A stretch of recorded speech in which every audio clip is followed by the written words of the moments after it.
안녕하세요. 엄마표 영어 성장기입니다. Hello, my name is Sophie, and this is my mom, Monica. You all know that. And today, 오늘은 파닉스를 어떻게 공부했는지 알려드릴게요. 파닉스를 들어간 시기와 이전 워밍업 과정, 그리고 파닉스를 위해 필요했던 것들을 상세하게 소개할 텐데요. 다른 분들은 어떻게 아이에게 파닉스를 가르쳤을까 하는 부분도 담고 있어요. 참고하시면 좋을 것 같아요. 파닉스 떼기 어떻게 해야 할까요? 5살 초기부터 영어 노출을 했고 지금 초등학교 1학년인데 아직도 파닉스를 제대로 못합니다. 파닉스 교재를 이용하다가 아이가 너무 싫어하고 결국 아이와의 사이도 틀어지고 맨날 싸우면서 시간만 흐르네요. 학원을 보내야 할까요? 학원에서도 파닉스를 기본으로 떼고 들어와야 한다고 합니다.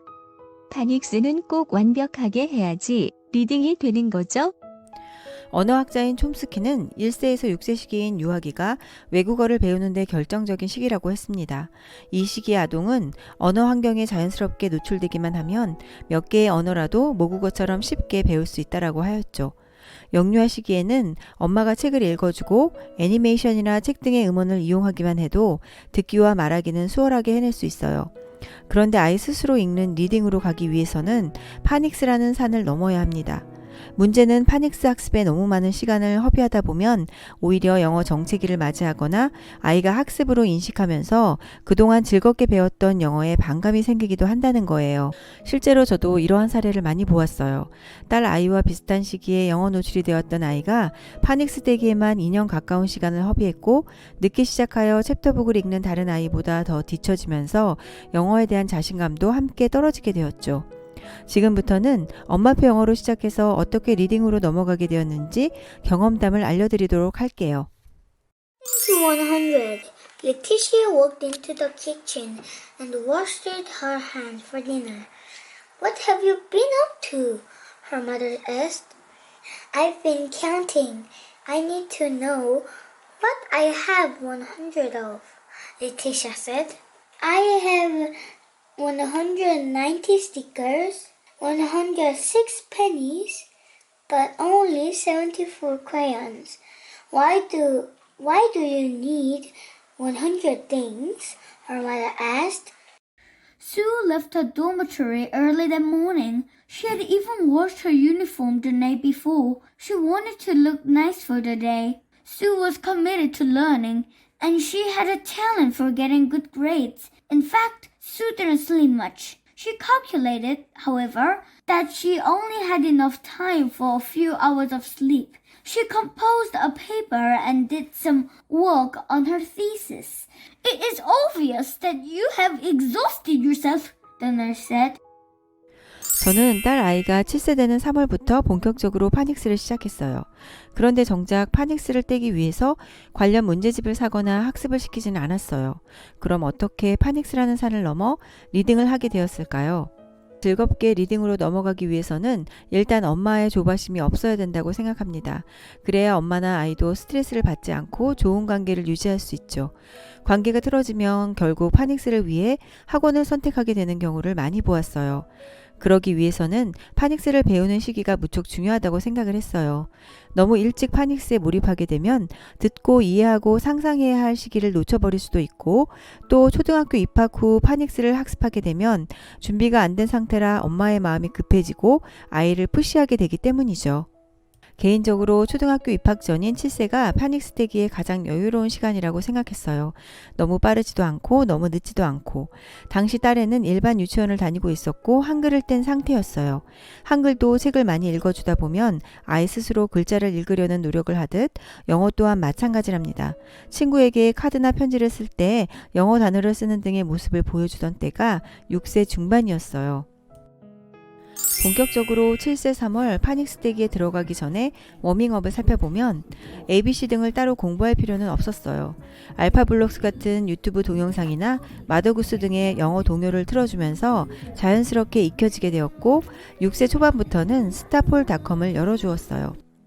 애니메이션 외에 뭔가 재미를 느끼고 싶어 하는 듯 해서 파닉스를 게임으로 배우는 이 사이트를 컴퓨터 화면에 열어줬는데 놀이라고 생각하는 듯 했습니다.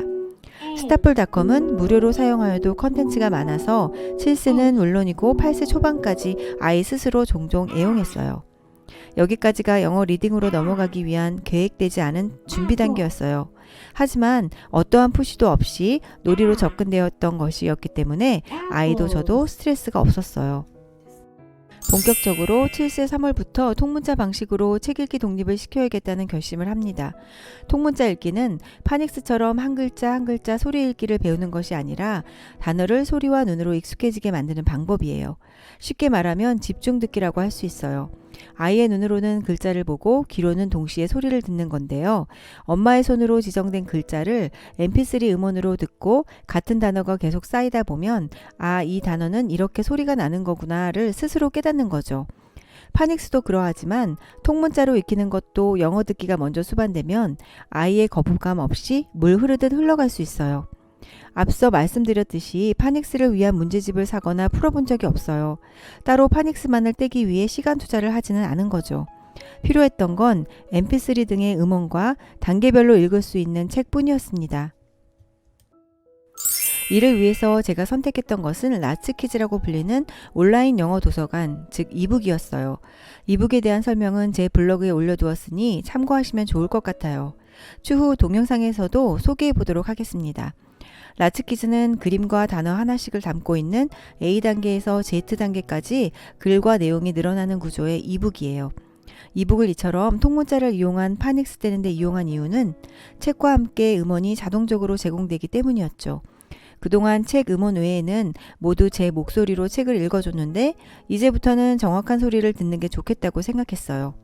또 CD를 넣고 글자를 엄마가 하나하나 짚어나가는 수고로움을 하지 않아도 되고 앞서 말한 단계 적용이 되기 때문에 아이의 리딩 실력이 향상되는 것을 눈으로 볼 수 있었기 때문이죠. 딸아이는 그동안 그림책 읽어주기를 통해서 영어 노출이 충분한 상태였는데 처음부터 A단계인 한 글자 한 글자씩 읽어나가는 것은 왠지 시간 낭비 같았어요. 그래서 D단계부터 시작을 했고 처음에는 매일 한 권에서 3권 정도를 듣고 따라 읽게 했어요. 똑같은 책을 다음 날도 읽고 또 다음 날도 읽기 때문에 최소한 3번 정도 읽게 했습니다. 단 다음 날이 되면 읽었던 책에 새로운 책을 추가하게 되므로 아이가 지루해하지는 않았어요. 여기에 덧붙여 드릴 말씀은 파닉스를 떼기 위해서 파닉스만을 위한 책 읽기를 한다면 아이의 듣기 능력은 향상되지 않고 오히려 퇴보하게 될 거예요. 아이의 듣기와 이해도는 이미 저 앞에 와 있는데 파닉스를 위한 읽기는 글자가 많지 않은 D단계부터 시작했기 때문이죠. 해서 매일 통문자를 이용한 파닉스 읽기는 단 30분 안에 끝을 내고 나머지 시간에는 더 높은 단계의 종이 그림책을 함께 꾸준히 읽어주거나 mp3를 함께 들려줬어요. 이렇게 하다 보니 아이의 영어 실력도 지속적으로 향상시키면서 7세 3월에 시작한 통문자를 이용한 파닉스 떼기는 큰 노력 없이 약 몇 개월 만에 끝나게 됐어요. 문제집 하나 풀어보지 않았으니 공부하는 느낌도 없었을 테고 그저 패드 앞에 30분 정도 앉아 듣고 읽는 것만으로 읽기 독립이 완성된 거죠. 파닉스를 떼기 위한 시간 동안 파닉스만을 위한 영어 읽기를 한다는 것은 아이의 영어에 도움이 되지 않아요. 파닉스를 떼었다고 해서 아이가 영어책을 줄줄 읽을 수 있는 것도 아니죠. 어차피 시간을 투자해서 영어 단어를 눈과 소리에 익숙해지도록 해줘야 해요. 많은 엄마들이 파닉스를 떼었는데 책을 제대로 못 읽는다고 하소연합니다. 그런데 생각해보면 한글을 떼었다고 한글책을 줄줄 읽을 수 있는 것도 아니잖아요. 책을 읽으려고 노력하다 보면 시간이 흐르면서 자연스럽게 읽게 됩니다. 앞서 영어책 읽어주는 방법 10가지라는 동영상에서 이런 말을 하죠. 책 읽어주기 등 다른 활동을 하지 않고 파닉스만 하는 것이 문제다라고 말이죠.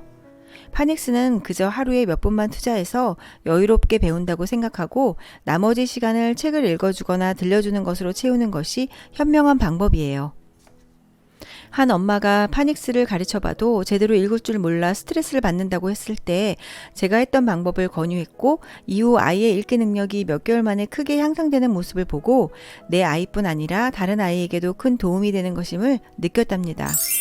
다음은 파닉스에 대한 경험담을 알려준 분들의 글을 참고해보세요. 파닉스 안 하고 집득 위주로 책 읽기 하다가 2학년 때 스마트 파닉스 한번 훑었어요. 지금은 초3인데 책을 잘 읽어요. 파닉스 하면서 ORT 낮은 단계나 파닉스 리더스 같이 읽는 연습 시작하면 큰 도움 될 거예요. 울 아이들은 사이트 워드와 함께 읽어주기 그리고 읽기를 동시에 하고 한 두 줄 읽을 때 파닉스 훑어만 줬는데 둘 다 잘 읽습니다. 처음 파닉스 일권할 때도 유튜브로 계속 보여주고 파닉스 송으로 노래도 하고 계속 반복하며 이권 나갔어요. 지나고 보니 파닉스는 완벽히 떼기는 힘든 것 같아요. 다독을 했더니 저절로 떼어지더라고요. 파닉스에 힘 빼지 마세요. 저희 집 애들은 파닉스 없이 흘려듣기 하고 집중 듣기 해서 챕터북과 소설책 읽습니다. 충분히 듣기를 많이 노출시킨 후 파닉스 한 번 정리해도 된답니다. 저희 딸은 5살부터 튼튼 영어 했는데 결국 폴리 보냈는데 파닉스 끝내기 힘들었어요. 파닉스와 사이트워드 함께 병행하시면 눈에 띄게 실력이 향상되실 거예요. 사이트워드만 하고 다독했는데 2점대까지는 잘 읽고 있어요. 엄마표 영어 성장기에 파닉스는 꼭 넘어야 할 산이죠. 제 경험담과 다른 분들의 경험담이 도움이 되셨기를 바래요. 궁금한 점이 있으시다면 댓글로 남겨주세요. 감사합니다.